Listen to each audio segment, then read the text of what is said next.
Roosevelt, whose family had been New York bankers since the 18th century, whose uncle Frederick was on the original Federal Reserve Board, was very sympathetic to the interests of the international bankers, and the interest was to enter the war, as we've seen, nothing is more profitable for international bankers than war. In a journal entry by Roosevelt's Secretary of War Henry Stimson, dated November 25, 1941, he documented a conversation he had with Roosevelt. The question was, how should we maneuver them into firing the first shot? It was desirable to make sure the Japanese be the ones to do this, so that there should remain no doubt as to who were the aggressors. In the months leading up to the attack on Pearl Harbor, Roosevelt had done almost everything in his power to anger the Japanese, showing a posture of aggression. He halted all of Japan's imports of American petroleum. He froze all the Japanese assets in the United States. He made public loans to nationalist China and supplied military aid to the British, both enemies of Japan in the war, which, by the way, is completely in violation of international war rules. And on December 4th, 3 days before the attack, Australian intelligence told Roosevelt about a Japanese task force moving towards Pearl Harbor. Roosevelt ignored it. So, as hoped and allowed, on December 7, 1941, Japan attacked Pearl Harbor, killing 2,400 soldiers. Before Pearl Harbor, 83% of the American public wanted nothing to do with the war. After Pearl Harbor, 1 million men volunteered for the war. It is important to note, Nazi Germany's war effort was largely supported by two organizations, one of which was called IG Farben. IG Farben produced 84% of Germany's explosives, and even the Zyklon B used in the concentration camps to kill millions. One of the unspoken partners of IG Farben was J.D. Rockefeller's Standard Oil Company in America. In fact, the German Air Force could not operate without a special additive patented by Rockefeller's Standard Oil. The drastic bombing of London by Nazi Germany, for example, was made possible by a $20 million sale of fuel to IG Farben by the Rockefeller Standard Oil Company. This is just one small point on the topic of how American business funded both sides of World War II.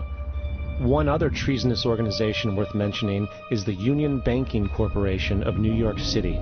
Not only did it finance numerous aspects of Hitler's rise to power, along with actual materials during the war, it was also a Nazi money laundering bank, which was eventually exposed for having millions of dollars of Nazi money in its vaults.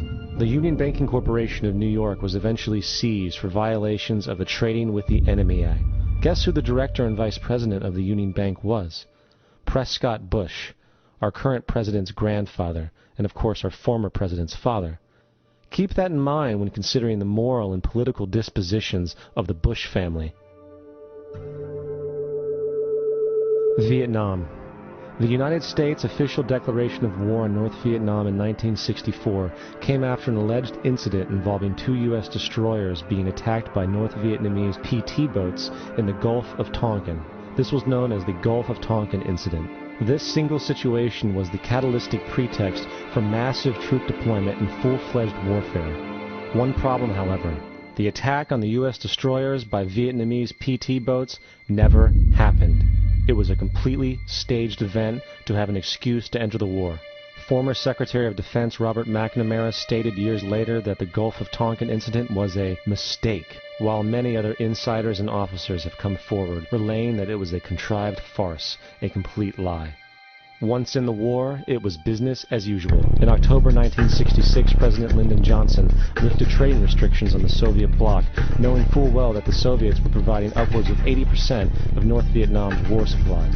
Consequently, Rockefeller interests financed factories in the Soviet Union, which the Soviets used to manufacture military equipment and send it to North Vietnam. However, the funding of both sides of this conflict was only one side of the coin. In 1985, Vietnam's rules of engagement were declassified. This detailed what American troops were and were not allowed to do in the war. It included absurdities like North Vietnamese anti-aircraft missile systems could not be bombed until they were known to be fully operational. No enemy could be pursued once they crossed the border of Laos or Cambodia. And most revealing of all, the most critical strategic targets were not allowed to be attacked unless initiated by high military officials.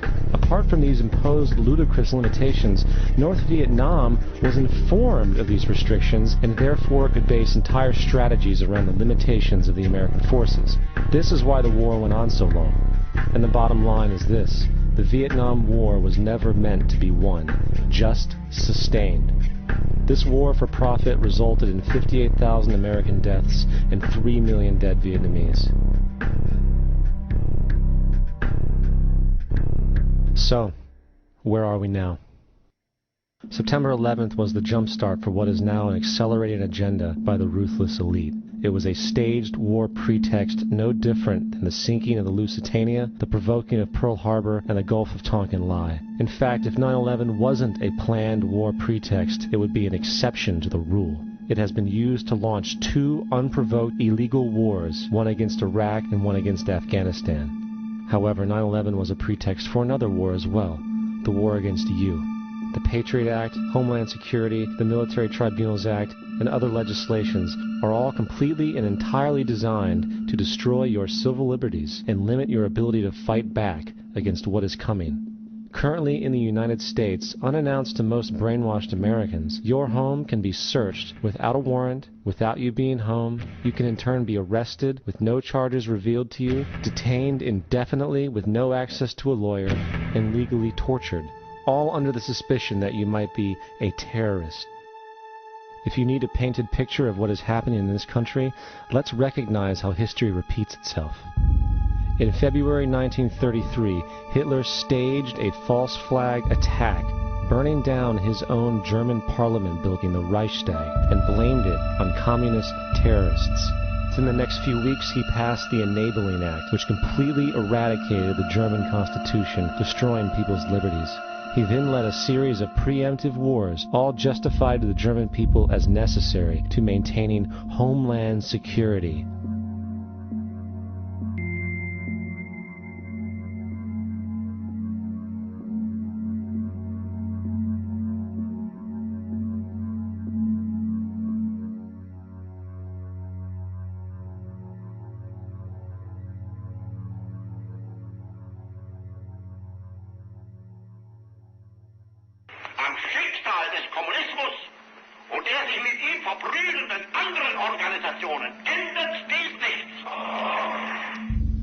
Our enemy is a radical network of terrorists and every government that supports them.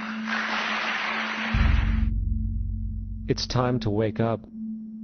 The people in power go out of their way to make sure that you are perpetually misled and manipulated. The majority's perception of reality, especially in the political arena, is not their own. It is shrewdly imposed upon them without them even knowing it. For example, the public at large actually believes the invasion of Iraq is going badly, as sectarian violence doesn't seem to stop. What the public fails to see is that the destabilization of Iraq is exactly what the people behind the government want. This war is to be sustained so the region can be divided up, domination of the oil maintained, continual profits reaped for the defense contractors, and most importantly, permanent military bases established to be used as a launching pad against other oil-bearing, non-conforming countries such as Iran and Syria. For further implication that the civil war and destabilization is purely intentional, in 2005, 2 elite British SAS officers were arrested by Iraqi police after being caught driving around in their car shooting at civilians while dressed up as Arabs. After being arrested and taken to a jail in Basra, the British Army immediately requested the release of these men. When the Basra government refused, British tanks came in and physically broke out the men from the Basra prison. If you wish to destroy an area, how do you do it? Well, there are 2 ways. You can go in there and bomb it and so forth, but that is not very efficient. What you do is you try to get the people in that area to kill each other and to destroy their own territory, their own farms. And that's what's been done in that area. The way in which you destroy an opponent is get him to destroy himself by dividing his ranks against one another. Then you feed both sides. You have agents feeding both sides, inflaming both sides. And they kill each other off. And it's time that some of us woke up to this reality, to understand that people who try to maintain empires and create empires do it by manipulating the people they're trying to conquer.